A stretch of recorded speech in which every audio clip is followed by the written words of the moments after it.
एक बार केरला के प्रबुद्ध व्यापारी विजयन वर्मा कोवलम बीच पर बैठे हुए थे।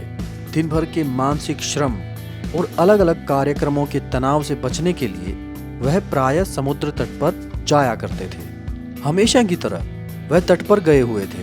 दूर समंदर में उन्हें एक छोटी नाव आती दिखाई दी। नाव में एक मछुआरा अपने बेटे के साथ हंसते खेलते तट की ओर आ रहा था। विजयन ने देखा कि मछुआरे की नाव में छोटी मछलियों के साथ कुछ बड़ी मछलियां भी थीं।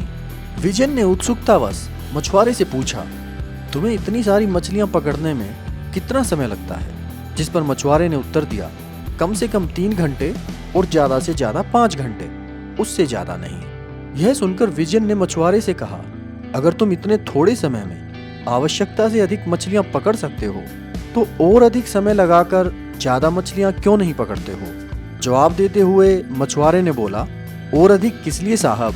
यह मेरे परिवार को खिलाने के लिए और यहाँ तक कि अपने पड़ोसियों को भी देने के लिए पर्याप्त है। विजयन ने बात जारी रखते हुए फिर पूछा, यह काम तो तुम आधे दिन में ही खत्म कर लेते हो, तो फिर बाकी का दिन कैसे व्यतीत करते हो?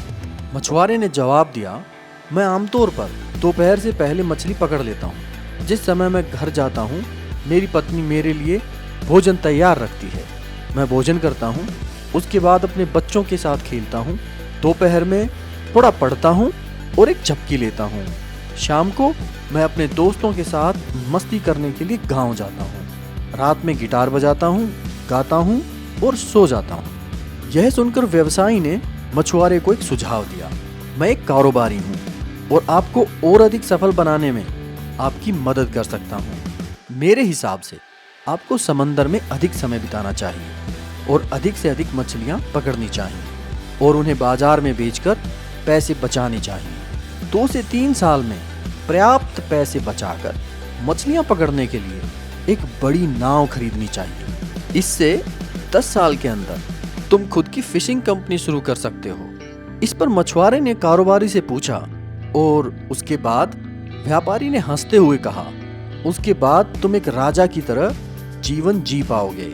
लोग तुम्हारी कंपनी में पैसे लगाएंगे और एक दिन तुम देश के अमीर लोगों में शामिल हो जाओगे। मछुआरा फिर पूछता है, और उसके बाद?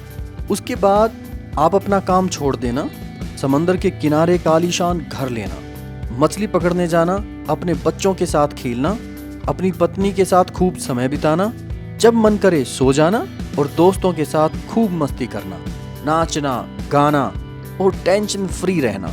मछुआरा हैरानी के साथ बोला, साहब यह सब तो मैं पहले ही कर रहा हूँ, इसके लिए इतना झंझट क्यों उठाना?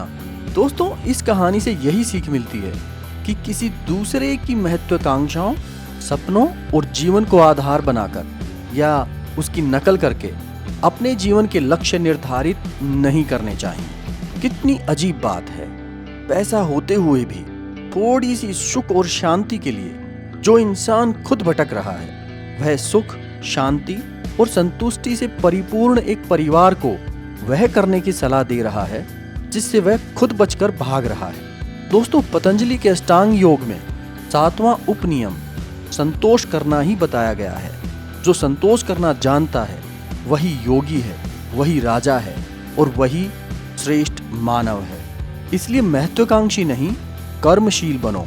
कर्म में आस्था रखते हुए सादगी, आनंद और शांति भरा जीवन जियो। आज के लिए बस इतना ही। वीडियो देखने के लिए धन्यवाद। इसी तरह की अन्य प्रेरक कहानी सुनने के लिए अगला वीडियो जरूर देखें।